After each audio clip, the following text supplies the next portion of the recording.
वो लेके गए, लेकिन बहुत थोड़ा सामान लेके गए। अब देखिए यहाँ पे अर्निंग की बात नहीं है, अर्निंग की बात नहीं है, क्योंकि कमाई की कोई कमी नहीं है। आप समझ सकते हो, कमाई की कोई कमी नहीं है इस टाइम पर। लड़का अच्छा कमा रहा है, मदर बहुत अच्छा कमा रही हैं, वो अपनी बच्चियों को दे सकती हैं, लेना देना जो भी करना है उनको।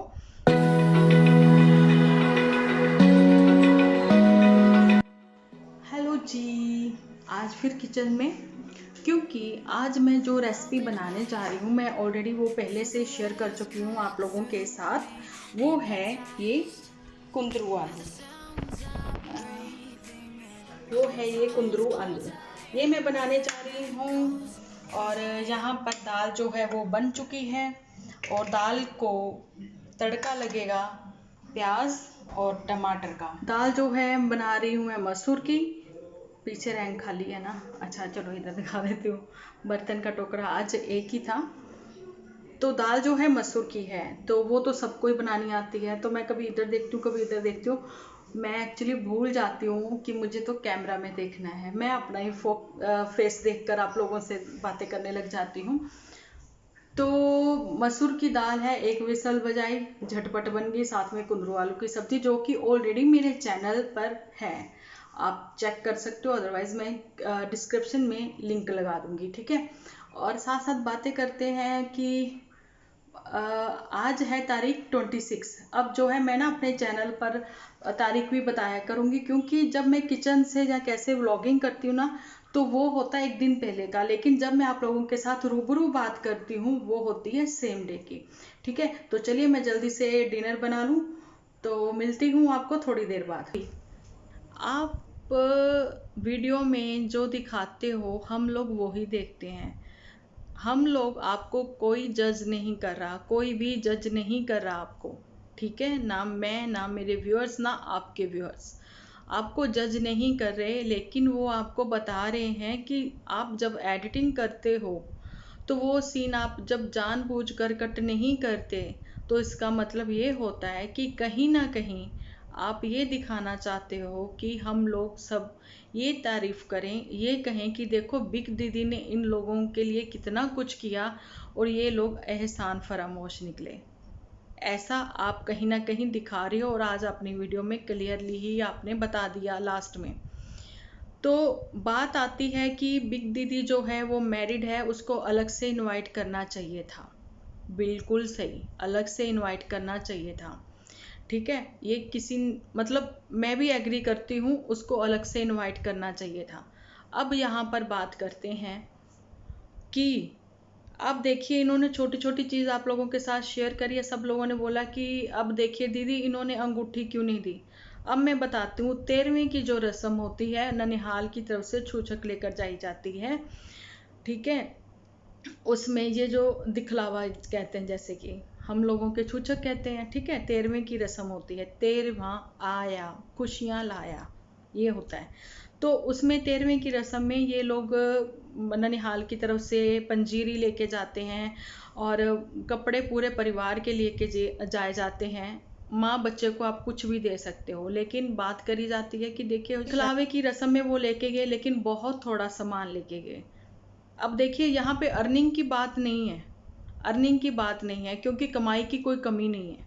आप समझ सकते हो, कमाई की कोई कमी नहीं है इस टाइम पर। लड़का अच्छा कमा रहा है, मदर बहुत अच्छा कमा रही हैं, वो अपनी बच्चियों को दे सकती हैं, लेना देना जो भी करना है उनको, ठीक है। ऐसा यहाँ पर ऐसा कुछ नहीं है। और जो फर्स्ट बेबी होता है ना, तो जो ननिहाल की तरफ से तो वैसे ही बढ़िया खुशियाँ होती हैं, ठीक है। गरीब से गरीब, गरीब से गरीब भी अपने बच्चों के लिए, अपने परिवार में, अपनी बेटी के मान सम्मान के लिए बहुत कुछ करता है।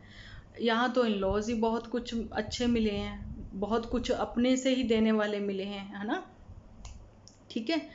और अब मैं बात कर रही हूँ कि जिन्होंने पूछा था अंगूठी के बारे में। एक तो 13वीं की रस्म होती है, लेकिन आप देखिए, अगर 13वीं की रस्म में वो दीदी को भी अलग से इनवाइट करते, तो वो अपनी बेटी के ससुराल वालों को भी तो इनवाइट करते ना। किसी ने देखा उनके इन लॉज में से किसी को आते हुए? अच्छा, फिर सामने इनके चाचे ताए और इनकी शरीका फैमिली है सारी वहाँ पे रहती, है ना, नन्नू की, उनको भी सबको इनवाइट किया जाता। किसी को नहीं ना बुलाया तो गैदरिंग हो जाती 40 से 50 लोगों की। इन्होंने किसी को नहीं बुलाया। जब इन्होंने किसी को नहीं बुलाया तो इन्होंने कहा कि फैमिली में जो ज़रूरी है रस्म वो ननिहाल की और ददिहाल की, बस वही 2-4 लोगों में 10 लोगों में कर ली जाए। जब बुलाएंगे ये, अब मैं बताती हूँ, ये 40वें पे बुलाएंगे। अब बाकी पता नहीं इनका क्या चल रहा है, लेकिन 1.25 महीना 40 दिन होने पे बेबी के लिए डब्बे बांटे जाएंगे। वो भी बांटेंगे ना अपने मोहल्ले में, अपने शरीके में, अपने जान पहचान वालों को, रिश्तेदारी को, सबको वो भी डिब्बा देंगे। ठीक है, उसके बाद एक फंक्शन रखा जाएगा। तो मैंने ये कहा था कि हो सकता है ये अंगूठी वगैरह जो लेना देना होगा वो वहाँ पे कर देंगे। ठीक है, चलो ये तो वो बात हो गई। अब बात आती है कि जब कई लोग पूछ रहे थे भी वो गुस्सा क्यों, नाराज क्यों। कहीं ना कहीं दीदी आप कहते हो यूट्यूबर आपके लिए बोल रहे हैं, वो कौन से यूट्यूबर हैं जो आपके लिए गलत बोल रहे हैं मुझे नहीं पता, लेकिन मैं अपना एक पॉइंट ऑफ व्यू रखती हूँ। और दूसरा, आप कहाँ देखो, मैं अगर आपने किसी के थ्रू या आपके ही कोई चाहने वालों ने लिखा था कि माँ के समान समझते हैं, तो मैं आपको बता दूं, मैं माँ तो खैर नहीं, इतनी 20 साल बड़ी तो नहीं हूँ आपसे। ठीक है, आपकी मदर से 20 साल छोटी जरूर हूँ। तो बड़ी दीदी के होने के नाते वो चीज़ें आप अपने व्यूअर्स से, जिनको हम वाईटी फैमिली कहते हैं, मैं भी कहती हूँ, लेकिन मैं इनसे सजेशन मांगूंगी वीडियोस कैसे लाने चाहिए, आपको मेरी वीडियो कैसी लगती है, ना कि इनको मैं ये पूछूं कि बताइए मुझे क्या करना चाहिए। मेरे घर के रीति रिवाज हैं जो सिर्फ मुझे पता है, इनको नहीं पता। और इनके सबके हमें पता नहीं कहाँ कहाँ से लोग देखते हैं, सबके रिवाज अलग अलग हैं, सब बताएंगे। लेकिन जब आप गलत कर जाती हो ना तो ही बोलते हैं आपने 13वें को 13वीं बोला, कितनी गलत बात कर दी। भगवान करे उस बच्चे की उम्र लंबी हो, राजी खुशी रहे अपने माँ बाप से करके, है ना भाई, अपना लंबी उम्र भगवान दे उसको। आपने वो सीन नहीं कट किया। हम यहाँ पे पिछली वीडियो भी देख ले, सीन कट करने की बात है। आप कहते हो कि मैंने इतनी हेल्प करी, इतनी हेल्प करी। आपको पता है मैं जभी से फॉलो कर रही हूँ आपको, मैं जभी से ही फॉलो कर रही हूँ। और मैं सोचती थी ये लोग क्यों वीडियो बनाते हैं। और प्रीतो की बात कह रहे हो ना, वो सामने स्कूल में बच्चों को जाते हुए देखती थी, खिड़की में खड़ी होती थी वो दोपहर के टाइम पे, कभी कभी चाय का कप लेके भी। और फ़ोन की बात आपने आज कर दी, तो आपको कहा आपने कि वो महीना भर रह के गई, कितना देखो आपने बातें करी है ना। लेकिन आपको पता वो आपके पास वो महीना भर रहने के लिए क्यों आई थी? आपकी तबीयत ठीक नहीं थी उस टाइम पर ही।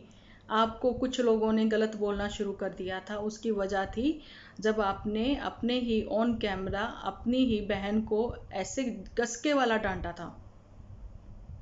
देखो, आप व्लॉग दिखा रहे हो, हैप्पी व्लॉग, एक 10-15-20 मिनट में कोई जज नहीं करने वाला। ठीक है, लेकिन आप अपनी और तारीफें करने वाली जो बात है वहाँ पे तारीफों के पुल बांधे जाएंगे। और ये चीज़ आप ना भी बताती ना, सबको पता है आपने कितनी हेल्प की। और आपके भाई बहनों ने वो हमेशा बताया, चाहे वो एसी लगवाया, चाहे आपने हीटर भेजा।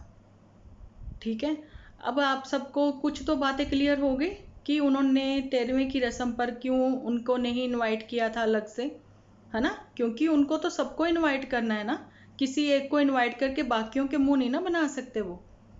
लेकिन कल प्रीतो जो इमोशनल हुई, मैं समझती हूँ कि डिलीवरी के बाद जो इमोशनली बच्चा जो स्ट्रोंग होता है ना, मदर अगर पास है तो वो स्ट्रोंग हो जाता है जल्दी।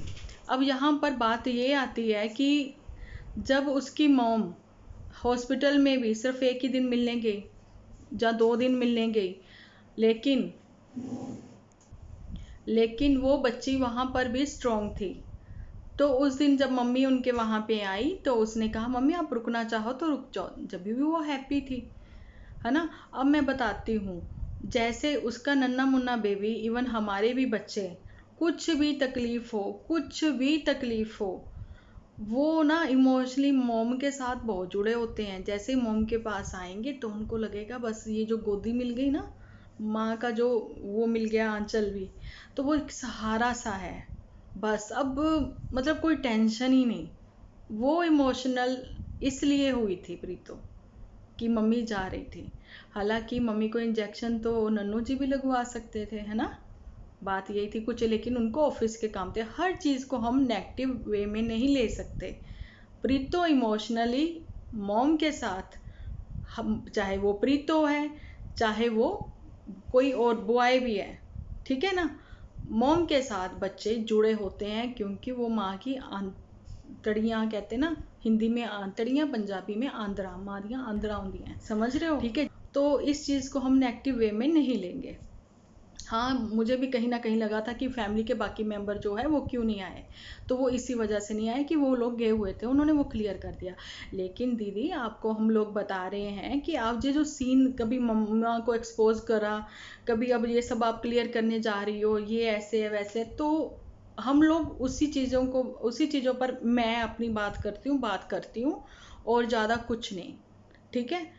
अब आपको कहते हो ना, आप रो पड़ोगे, रो तो हम लोग जब भी पड़े थे जब तुम्हारे बेबी का ऐसे इशू हुआ था, है ना, ठीक है। जब की भी मेरी वीडियो देख लेना, आप तुम्हारे लिए मैंने बनाई थी जब भी वीडियो, आप वो भी देख सकते हो। तो मैं सबको वैसे अभी देखो 12 मिनट की वीडियो हो गई है। तो चलिए अपना ध्यान रखें, अपने अपनों का ध्यान रखें, मिलते हैं कल एक नई सीरीज के साथ।